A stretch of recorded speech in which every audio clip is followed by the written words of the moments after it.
चकी पाना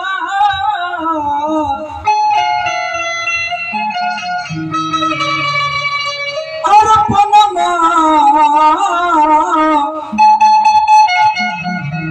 पच्चीस गो सुपरिया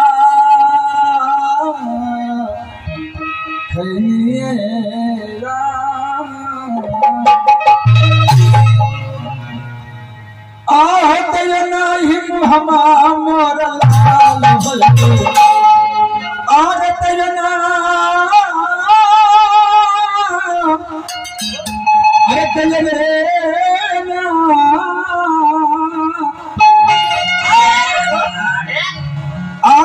नहीं मुहमा मोर लाल भलके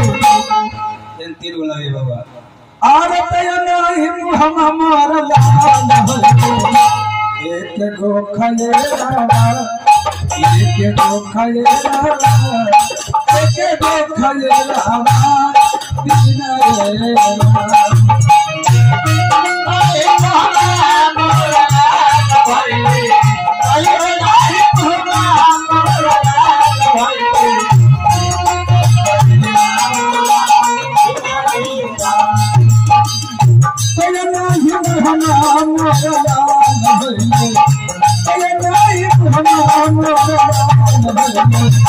एक को